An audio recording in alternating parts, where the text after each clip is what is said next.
I wanted to mention something. If you did not watch the video that I did where I covered the Montgomery Bus Boycott, what I did was I educated my audience on this little known court case, Browder versus Gale.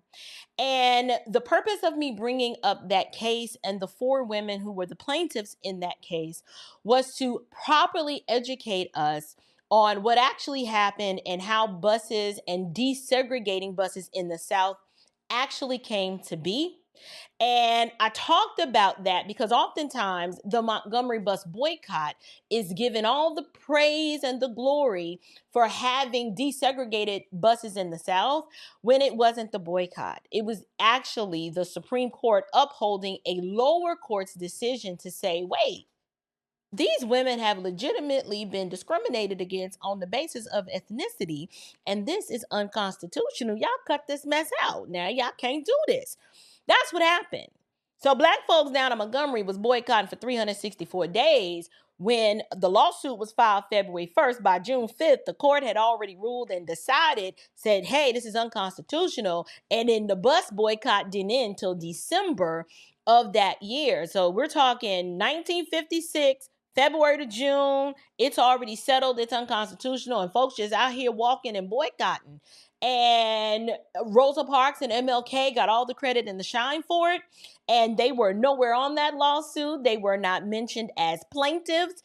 And in fact, Rosa Parks was specifically a trained Marxist, and she staged her sit down after all these other women who had legitimate cases who took their grievances to court and adjudicated the matter properly. The boycott was just performative. It was just performative so that it could launch MLK into the spotlight and they could have the optics.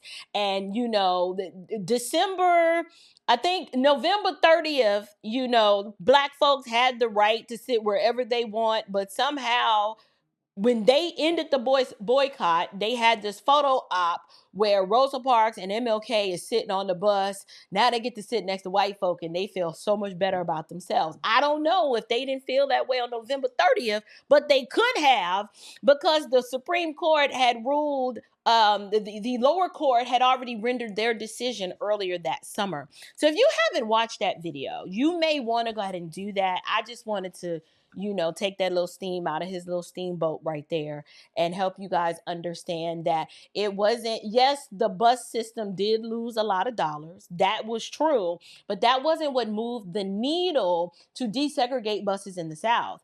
It literally was a court case, Browder versus Gale, 1956, that accomplished that feat. I'm always of the opinion that, not saying you can't boycott as an individual. I'm not saying that. But we're going to discuss why this church-wide boycott or Christian clarion call to boycott a company that had other problems way before they decided to switch, you know, flip the script on DEI. We should have had concerns about giving them our money way before this, but that's neither here or there.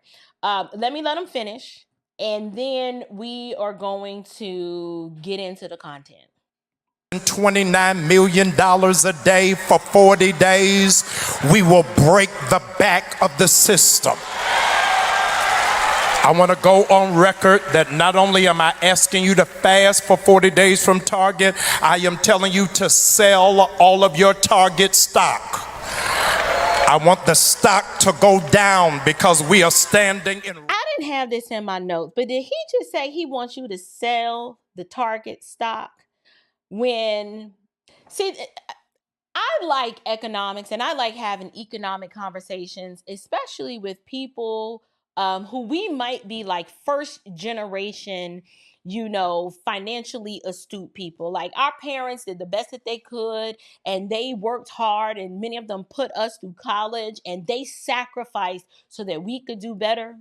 And many of us now may be engaging in playing the stock market and buying mutual funds, and we got 401ks and IRAs, and all of us have been struggling through this trash economy. with Joe Biden, for him to say, I need you to sell all your Target stock. First of all, the chances that most of these people actually own individual stock in Target is very low. Now, they might have a mutual fund or something that might have some sort of diversity where a little bit, of that money is in Target. But listen,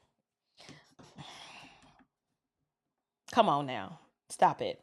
To me, this is irresponsible and reckless, right? I mean, many people are closer to retirement than they want to be, and they have realized that they are going to be working a whole lot longer than they had planned.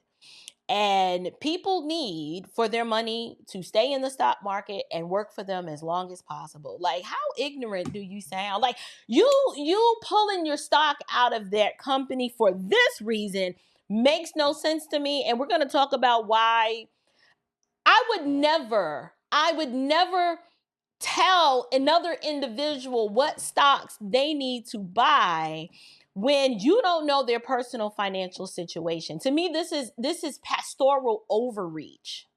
This is pastoral overreach in the sense that we don't know what the retirement portfolio of these people are, especially with all them single women in your church. They need that money to be in the stock market, working as long as possible.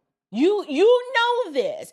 And then, since you always fleecing them for money and the bread is already in their pocket anyway, like, this is just an unwise request that has no basis in a spiritual discipline that's, going to help them in any way. It's just a really dumb performative request so that he can look good and be like, you see, he down there making moves. He done rallied 100,000 people. New Birth don't have 100,000 people, and I'd be surprised if 100,000 people actually jumped on this bandwagon. It's probably 100,000 people that might be, but I just wanted to bring that up. I'm like, how dare you tell me how to invest or divest my money when at the end of the day, if something happens to me, this is money that could have been working for my children, but me following behind your Marxist behind who, might I add, he functions and lives like a capitalist. But here, he is trying to push this socialistic collective economic worldview that in the end only benefits those like him at the top who, if my sneaky suspicion is correct, the Democrats told him to do this. Somebody put a battery in his back or some bread in his pocket and sent out a memo and helped him either come up with this idea or said, we will help organize this. You sell this to your people, and if we're successful, we got you. I don't know, allegedly. I can't prove this. This is speculation. I'm not stating any sort of bona fide fact. This is just my opinion. It's a theory that I've come up with that is very plausible in light of Jamal's unhealthy relationship, unholy alliance with the Democrat Party.